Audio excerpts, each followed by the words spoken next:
আসসালামু আলাইকুম বন্ধুরা, আপনারা সবাই কেমন আছেন? কুকিং ভিডিওর পক্ষ থেকে আপনাদের সবাইকে অভিনন্দন। আমি আজ আলু দিয়ে ডিম ভুনা করব। আলু দিয়ে ডিম ভুনা করতে আমার যা যা উপকরণ দরকার: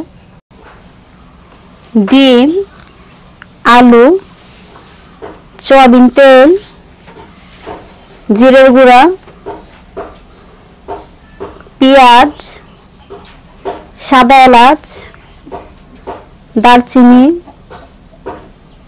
রসুন, তেজপাতা, হলুদ গুঁড়া, মরিচ গুঁড়া, লবণ, ধনিয়া গুঁড়া। আমি ডিম আর আলু একত্রে সিদ্ধ করে নিচ্ছি।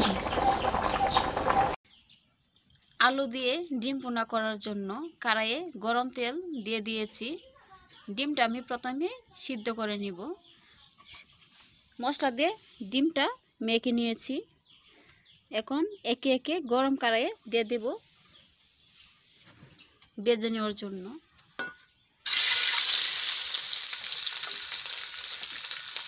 এভাবে ডিমটা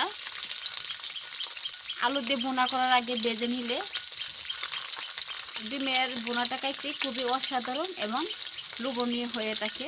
এখন আমি ডিমগুলো ভেজে নিচ্ছি। আমি ডিমগুলো এভাবে মধ্যখান দিয়ে এভাবে একটু হাঁচড়ে দিয়েছি, যেন মশলা উপকরণগুলো ডিমের মধ্যে সুন্দরভাবে প্রবেশ করে।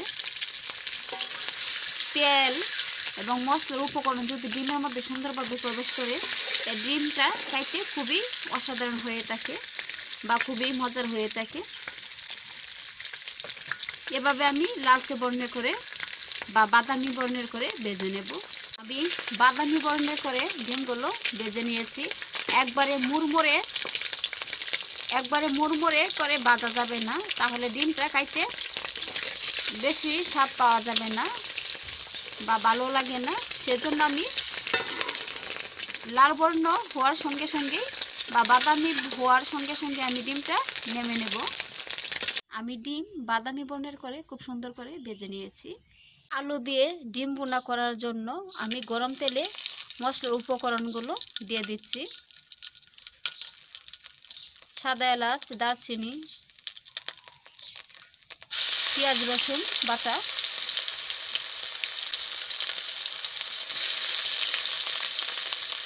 জিরার গুঁড়া 1 চামচ,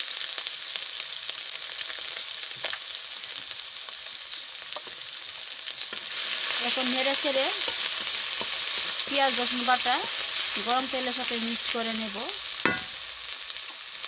আগেই পেঁয়াজ রসুন বাটা তেলের সাথে মিক্সড করে নিলে কাঁচা যে একটা গন্ধ থাকে, গন্ধটা থাকে না, সুন্দরভাবে গন্ধটা চলে যায় এবং মশলা করাটা সুন্দর হয়।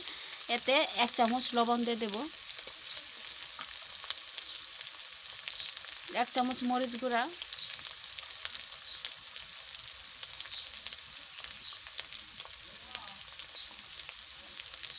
1/2 চামচ হলুদ গুঁড়া, 1/2 চামচ ধনিয়া গুঁড়া। এখন আমি নেড়ে চেড়ে তেলের সাথে সুন্দরভাবে মশলাগুলো মিক্সড করে নেব।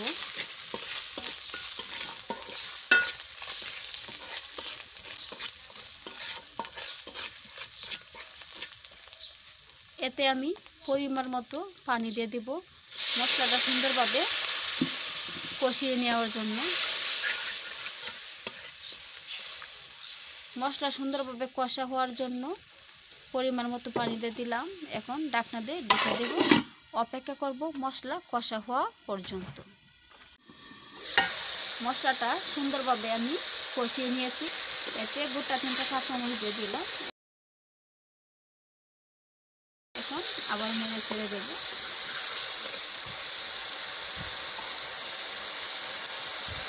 এতে আমি সিদ্ধ করা আলু দিয়ে দেব, আলু দিয়ে ডিম ভুনা করার জন্য। এখন নেড়ে ছেড়ে মশলার সাথে আলুগুলো সুন্দরভাবে মিক্স করে নিচ্ছি।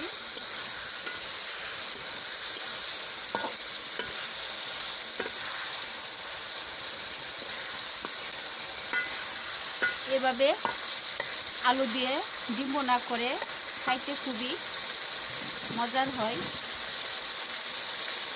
এতে আমি ভেজে রাখা ডিমগুলো দিয়ে দিব।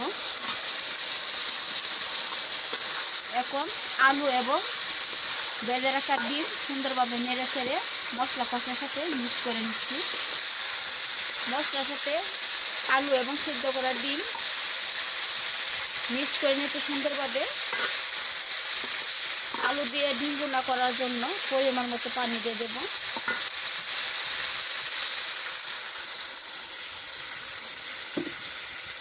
এখন 4-5টা সুন্দরভাবে নেড়ে চেড়ে মিক্স করে নিচ্ছি।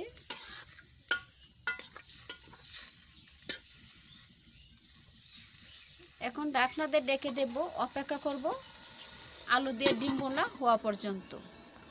হয়ে গিয়েছে আলু দিয়ে ডিম বোনা। আলু দিয়ে ডিম বোনা হওয়ার ঠিক কিছুক্ষণ আগে ধনিয়া পাতা কুচি দিতে হয়, আমিও দিয়ে দিলাম। আপনারা স্বাদ মতো লবণ ঝোল দেখে ডিম বোনাটা নেমে নেবেন, আমিও নেমে নিলাম। বিসমিল্লাহ। খুব মজা হয়েছে আলু দিয়ে ডিম বোনা।